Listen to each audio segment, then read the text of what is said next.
स्वागत है आपका कहानियों का अड्डा में। कहानी पसंद आए तो लाइक, शेयर और सब्सक्राइब जरूर कीजिएगा। धन्यवाद।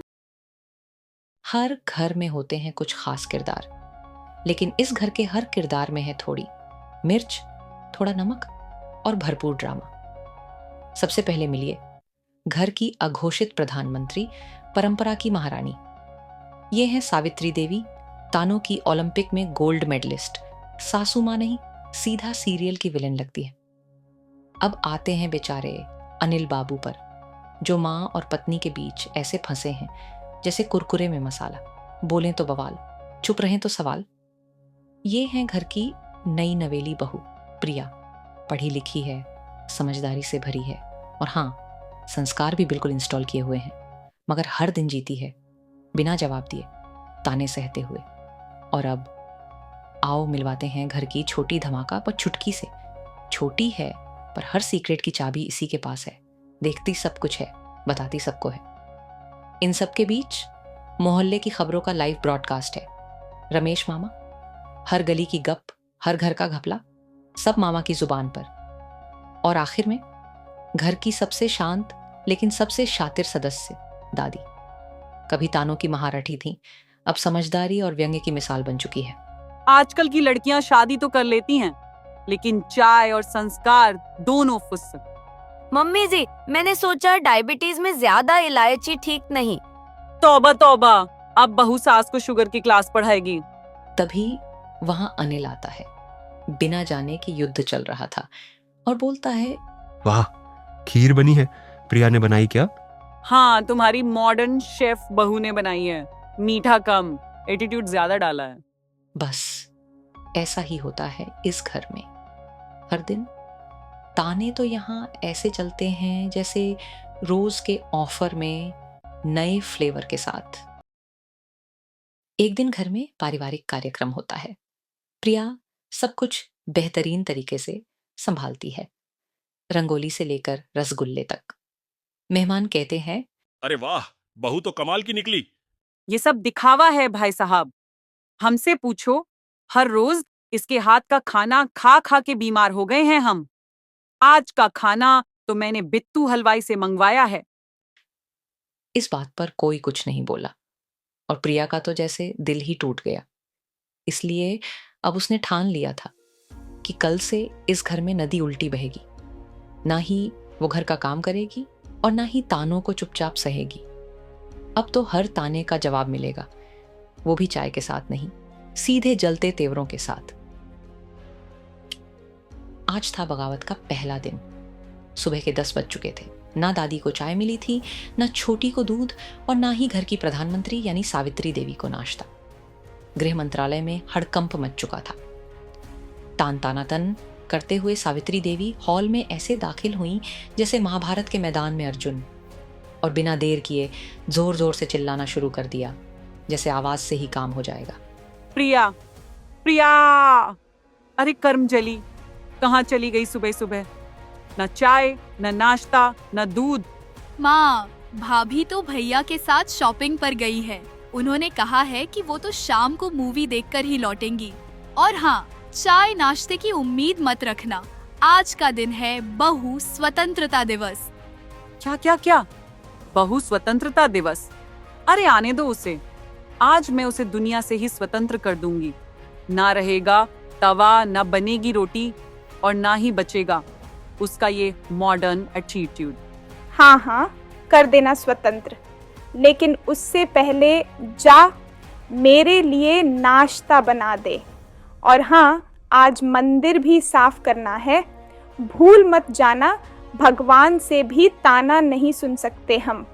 क्या माँ जी, मैं तो अब सास हूँ। ये सब काम क्या मुझे करने पड़ेंगे? मेरी भी कोई पदवी है या नहीं इस घर में?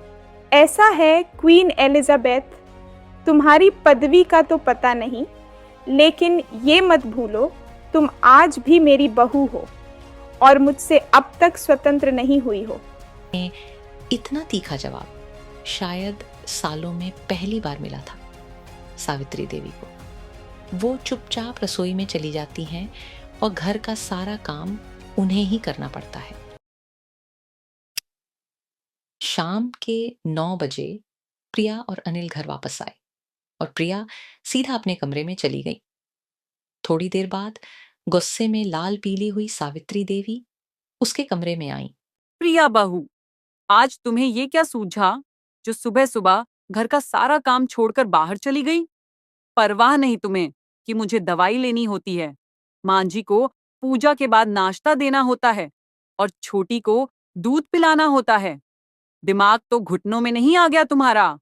तुम 1 मिनट माँ जी। पहली बात तो ये, जो आपकी आवाज का टोन है ना, उसे जरा 2-3 लेवल नीचे कर लीजिए, क्योंकि ये घर है, लोकसभा नहीं। दूसरी बात, मेरा आज खाना बनाने का मूड नहीं था। वैसे भी जब मैं बनाती हूँ तो आप लोग बीमार हो जाते हैं ना, तो फिर मैं फालतू मेहनत क्यों करूँ?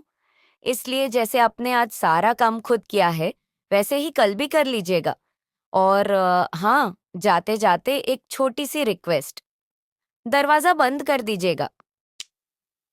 ये सुनकर तो जैसे सावित्री देवी परलोक सिद्धार गई हों। आंखें फटी की फटी रह गईं और आवाज के नाम पर सिर्फ हवा मुंह से बाहर आ रही थी, क्योंकि आज तक प्रिया ने जी मां जी और हाँ मां जी के अलावा कुछ नहीं बोला था। उन्होंने प्रिया को कुछ नहीं कहा और चुपचाप अपने कमरे की ओर चली। में यही था कि प्रिया सिर्फ मजाक कर रही है और कल फिर सब कुछ पहले जैसा हो जाएगा। लेकिन नहीं, प्रिया मजाक नहीं कर रही थी। और हाँ, सब कुछ पहले जैसा जरूर हो गया था, लेकिन वैसे जैसा तब था जब सावित्री देवी बहू बनकर इस घर में आई थी। अब सावित्री देवी की सास उन्हें ताने सुनाती, प्रिया दिन भर शॉपिंग करती और पदवी के नाम पर सावित्री देवी के पास बचा था एक झाड़ू। थक हार के एक दिन सावित्री देवी सोफे पर बैठी थीं, चेहरे पर थकान, मन में पछतावा। तभी वहां रमेश मामा आए, छड़ी टेकते हुए, हंसी दबाते हुए, और बोले, दीदी, ये मैंने क्या सुन लिया? ये सुनने से पहले मेरे काम क्यों नहीं कट गए? मन कर रहा है कि अभी जमीन में समा जाऊं। ये क्या हो गया दीदी? अरे, पहेलियां ही बुझाता रहेगा या बताएगा भी कि क्या हुआ है? क्यों तूने आते ही घर सिर पर उठा लिया? दीदी, मैं बाजार गया था तो वहां नीरज मिला। वो बता रहा था कि अनिल और प्रिया नया घर ढूंढ रहे हैं अकेले रहने के लिए। नीरज कह रहा था कि अनिल और प्रिया रोज रोज की खींचतान और तानों से परेशान हो गए हैं, इसलिए अब अलग रहना चाहते हैं। क्या अलग अलग रहना चाहते हैं? नहीं नहीं, ऐसा नहीं हो सकता। मैं अपने बेटे बहू के बिना नहीं रह सकती। हे राम, ये क्या हो रहा है मेरे साथ? मैंने तो बस घर संभालने की कोशिश की थी, मगर अब मेरा ही घर बिखर रहा है। इतनी ही देर में अनिल और प्रिया भी घर पर आ जाते हैं। सावित्री देवी का रोना सुनकर दादी और छोटी भी अपने अपने कमरों से बाहर आ जाती हैं। पूरा घर जैसे एक पल के लिए थम सा जाता है। जैसे ही सावित्री देवी की नजर अनिल और प्रिया पर पड़ती है, वो जोर जोर से रोने लगती है। उसका सब कुछ छिन गया हो। अनिल बेटा, प्रिया बहू, मुझे माफ कर दो। मैंने बहुत बुरा व्यवहार किया तुम दोनों के साथ। मैंने तुम्हारे हर अच्छे काम में नुक्स निकाला, हर छोटी छोटी बात पर ताने मारे और कभी तुम्हारे जज्बात नहीं समझे। प्रिया बहू, मुझे पता है कि मैंने तुम्हें बहू नहीं, एक नौकरानी समझा। तुझे वो इज्जत, वो अपनापन कभी नहीं दिया जिसकी तू हकदार थी। मैंने तुझे कभी बेटी की तरह नहीं अपनाया, बल्कि हर दिन तानों से तेरी चुप्पी को तोड़ा। लेकिन आज जब ये बात सुनी कि तुम दोनों मुझसे अलग रहने की सोच रहे हो, तो जैसे मेरे पैरों तले जमीन खिसक गई। मुझे एहसास हुआ कि मैंने घर तो चला लिया, पर रिश्ता खो दिया। प्रिया, मुझे माफ कर दे। अगर तेरा दिल कहे कि तू मुझे दोबारा मां मान सकती है, तो मैं वादा करती हूँ, अब से न कोई ताना होगा न तिरस्कार, सिर्फ प्यार होगा और आदर। बस माँ जी, मुझे और कुछ नहीं चाहिए। मैंने आप लोगों से कभी धन दौलत या दिखावा नहीं मांगा। मैंने तो हमेशा सिर्फ प्यार और आदर की उम्मीद की थी। मैं चाहती हूँ कि हम सब मिलकर एक दूसरे की इज्जत करें, एक दूसरे की बात समझें। हम सब हंसी खुशी रहें, जैसे एक परिवार होता है, जहाँ कोई ताने ना हो, सिर्फ अपनापन हो। कभी कभी एक माफ़ी और एक समझदारी भरा जवाब पूरे घर को बदल सकता है। और आज यही हुआ।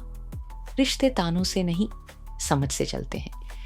और घर तभी घर बनता है जब उसमें हर सदस्य को इज्जत और अपनापन मिले।